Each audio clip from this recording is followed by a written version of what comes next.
Hey guys, what's going on? Assassin234 here, back with another Division video. And today's video we're going to be trying to talk about, well, not trying to, we're going to be talking about the Division 1.3 patch notes that just came out recently. I know that the patch just dropped for Xbox One and PC, but for PS4 we haven't dropped it yet. We're getting it tomorrow. Not tomorrow, sorry, we're getting it next week.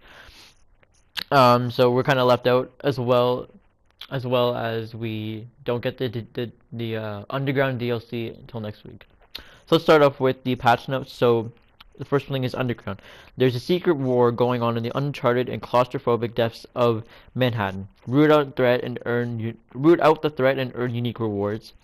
Explore the underground of New York in solo play or up to 4 players co-op. So basically, it's like missions, general missions. You just go around in the undergrounds in New York, randomly generated missions. So, of course, people would know that. And then you take out the missions for rewards and underground loot, hopefully. Operations. Experience randomly generated levels and all new environmental hazards and traps. So I just said that, randomly generated missions and new traps. Traps are being set up. I saw some gameplay from E3. Excuse me. It looks insane. I cannot wait for this update, except for the part, with we're gonna get to it with the Strikers and Sentry. You might have seen it in my last video. I talked about it. Anyway, so directives. Sorry, add a unique twist to your gameplay experience by changing the rules of engagement for both your enemies and your own team, and combine more directives to unlock better rewards. So basically, you want to get more directives to get better missions, to get better rewards, stuff like that. Underground rank. That's what I talked about before. Underground experience and climb in ranks to unlock new directives, operation types, and exclusive vanity items. So vanity items are like the new gear sets, new weapon items, stuff like that. So new incursion, Dragon's Nest. Now, I saw gameplay of this too, and I have to say this looks insane. I cannot wait. It looks amazing. So travel to Hell's Kitchen and investigate rumors of a new cleaner weapon that wreak havoc throughout Manhattan. If you guys did not see, I can't really link it below because it's copyright issues. I put it on because I don't have the rights yet. But it's basically a fire truck that shoots fire instead of um, water. So that's gonna be crazy. And there's also cleaners have these little toys that they drive around with that exploding with fire. That's actually really cool too. It's gonna be amazing, this incursion. I cannot wait. It's gonna take a long time, of course, but I cannot wait. You must be level 30 and have completed the mission general assembly taxes incursion. That's basically every incursion. The encounters balanced for a team of 4 players outfitted with high-level gear, of course, and heroic mode will be available 1 week after release, just like they did with the Clear Sky. New gear sets and weapons. Now here's where we get busy. So added 4 new gear sets. Blind, control the battlefield with an improved pulse skill and flashbang with hybrid gear set. I might roll 2 blind just for the pulse because I run pulse all the time. I said that in my last video. Pulse is my #1 skill go-to. It helps with crit chance and crit damage, and it just helps kill my enemies faster. I might run 2 blind for the extra 20%, which would be great. Deadeye dictate long range engagements with powerful critical strikes or accurate headshots. This one could be good too. Maybe 2 blind, 2 Deadeye, and some other thing. I don't know, but Deadeye sounds pretty good too. Firecrest. This is the one where I'm kind of nervous about too. So, say your enemy's ablaze with an offensive gear set. You guys probably already know that you get three more. I think it's either 2 or 3 more fire bullets in your inventory when you do, and then when you kill someone that's on fire, anyway, everyone gets fire. You get the fire bullet. Keep going and going and going. So like, it's gonna be it's gonna be crazy in the dark zone. I cannot wait for more PvP. I think they did address the tacticians issue, but that's irrelevant. I'll talk about after maybe. So Reclaimer, boost your entire group with unlimited support. So that's pretty cool too. I mean, someone in your group maybe should run that if they want to. I mean, it's all their choice. If they can, for example, consume a water bottle. For example, maybe if you're doing it in a HVT like I am, and you're having trouble with it with elite enemies, he drinks water, everyone gets that 20%, and they doesn't go away from their inventory. My bad. So that's really cool. I like that. In this video, sorry, you'll see I'm using the Midas, and I'm just trying to test it out. It didn't really work amazingly. It didn't work as well as I thought it would in the HVT. I needed to still try it out in the incursion. I mean, not in the incursion, in Dark Zone, but anyway, I'll talk about that after as well. So, added 1 new weapon. So blind system MDR rifle. Please note that. Okay, no, never mind. It's not in the game right now. They're still balancing it out. So update 1.3. New features. The new gear set, Alpha Bridge. Take advantage of all your equipped weapon talents with this powerful set. This one I talked about. I might put on. Sorry, if I need to see how it does with my build. I might run 2-2-2. I honestly have no idea yet. Maybe it'll work out. Maybe it won't. New high-end weapon and weapon types. So added 9 new weapon types. I have military G63, assault rifle, G36C assault rifle. Well, okay, that was weird. G36. Okay, no, never mind. I'm good. Sorry about that, guys.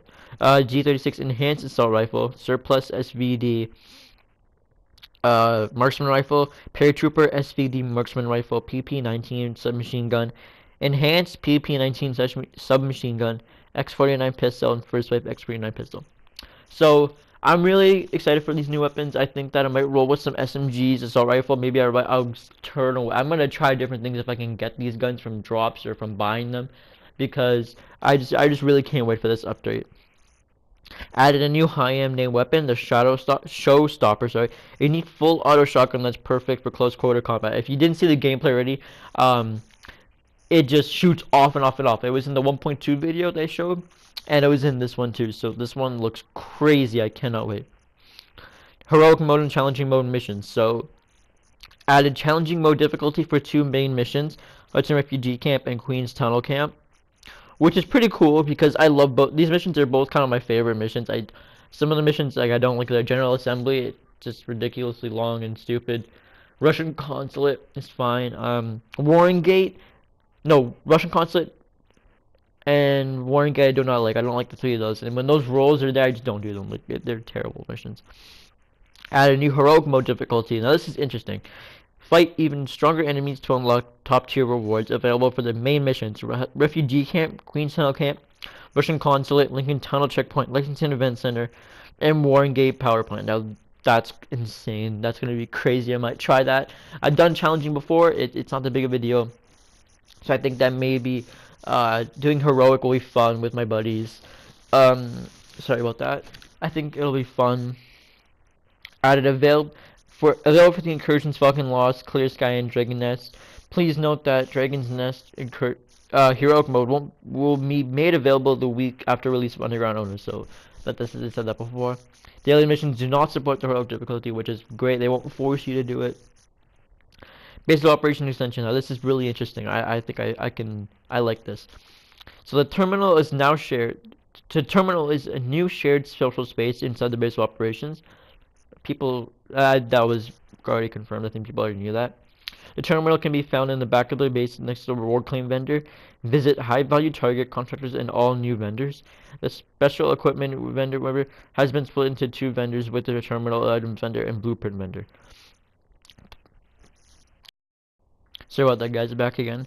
So the special equipment vendor has been split into 2 vendors within the terminal items vendor and blueprint vendor, which is actually pretty convenient now. So now we don't have to so now we can go to O terminal for there's just 2 different ones now, so it's easier and more organized, which is good.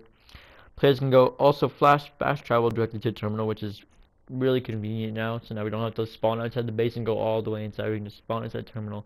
It'll be much easier to navigate around.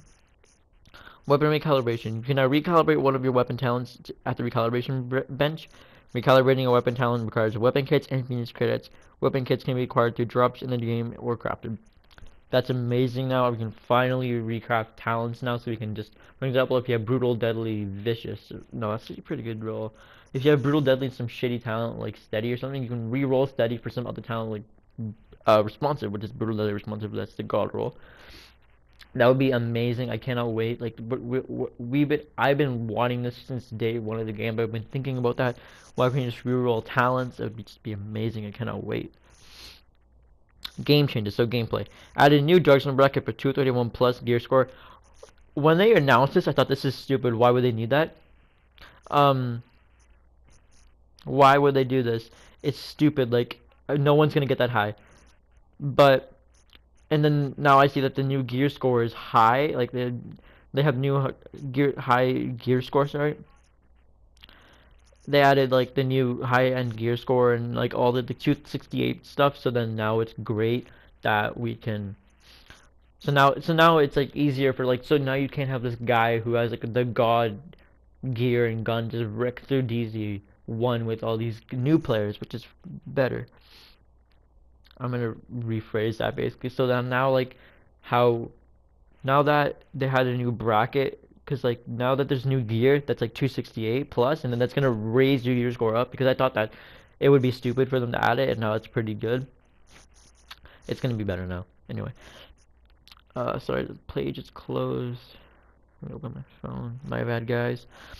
Player size has been increased to 70 total slots, including baseball region upgrades. Honestly, I'm not that affected by that. I mean, it's great, but like once I extract, I go right to the checkpoint and get my stuff. Or like, it depends on the situation. I can, but if I don't, I usually always do. Like, there's no other. Me and my friends can go back to the checkpoint. We need to restock after the run we have. Level 30 players will now be encountering level 30 or higher NPCs in free roam. Again, I'm not really affected by that. And, well, I just needed a 25 laser sight for my pistol, but other than that, it doesn't affect me a whole lot. Other than going for high value targets, it's something that affecting. Rebalance NPCs' weak points to be more consistent across the board. This impacts the amount of damage needed to trigger them and the amount of damage it does when triggered. I guess it's good for like the daily mission when you have to hit 15 weak points in a daily combat assignment, whichever one. You can now convert 3 high-end division tech to one of any high-end crafting material. Oh my god. I'm so happy they got this right, because crafting has been ridiculously bad since the 1.2 update, where they had, I think it's either 1.1 or 1.2, and they had the crafting materials only get like one high end from a gun. It's been so shitty. I can barely craft an AUG like I wanted to craft, and it's just terrible. Now that they did this, I can finally just craft so many guns, because I've up so much division tech now, because I've been getting so much. I'm so happy they did this. Thank you so much. A reduced Phoenix credit cost of 204 high-end 240 gear set items and blueprints. I mean, that's great too, because you can now actually like just save your Phoenix credits. Like thank God, like 240 gear set items are really good now, but like now that the new update's coming out, I don't think they're gonna be like that useful, but still, like, that it'll help if it's really good. You can no longer share an item that you have equipped. I mean, people are just trolling with that shit, and then adjustments have been made to the NPC threat issues that cause players to stay in combat for large periods of time. They will now leave combat after reaching a certain distance away in combat, or a certain away from the enemy, sorry, after a set amount of time. Now, that's great, because like it's so annoying when you're in the dark zone and then you're done killing AIs, and so one of them from across the map is still aggroed, and then you can't get in. Like here was fine. I just killed all the enemies. It was ridiculous. It was stupid. There were so many. I just killed them, no problem. Then I went to the checkpoint and it was fine. But like in Dark Zone, it's so annoying to have like all of them still chase you. It's really bad. Um, players have not been disconnected from. Players now be disconnected from the game server if they're inactive for 15 minutes or longer. Again, I don't care about that really. To be honest, players can now matchmake from inside no respawn areas and can fast travel into activity while the group is in no respawn area. You can no longer kick a group member in a boss fight in up to 1 minute after it has been completed. This restriction does not apply to group members who are AFK for outside the mission area. Sorry, that Reddit was really reading really fast because the video clip is almost over, so I really want to get this fast. That's basically like in the incursion, people got kicked out right after they killed the boss, which is really troll because they don't get their loot. Okay, let's just scroll all the way down because exotic damage resilience is now capped at 90%. Let's just skip all the way down to the item stuff. So now every gear set piece now has a set number of mod slots, which can't be recalibrated. So chest has 2 mod slots, mask has 1, knee pads have 1, backpack has 1, and then the gloves and holster have 0. Holsters now always have 3 attributes, which is amazing because now that we can all get them. So now sentries and strikers. Now this is the last thing I'm going to talk about before this video ends. Sentry call bonuses were 2 set 30% headshot damage, 3 set 20% damage to elites. Sentry call bonuses are now 2 set 10% headshot, 3 set 10% damage to elite, and 5 set the regular, what we had. And strikers 2 set, we all know what it was. Now it's 2 set 10% enemy armor damage, 3 set 20 critical hit damage, and 5 set regular. Now this clip is done, so I'm just gonna keep talking on and maybe add a picture, but my bad for this, guys. Um, there's a new Dark Zone 30 back. There is a new Dark Zone bracket, so now this video is actually done. I thought it would go longer, but now there's loot changes as well, where now you're gonna get better loot from the chests. That's what I've heard as well. And then now that there's gonna be new UI changes where the enemies are more intelligent. So that's the video, guys. Sorry for this long video and this long commentary with no picture, but I'm glad you guys. Hopefully, you guys got informed from this. If not, sorry. I'm just trying to make good content. But anyway, guys, thanks for watching.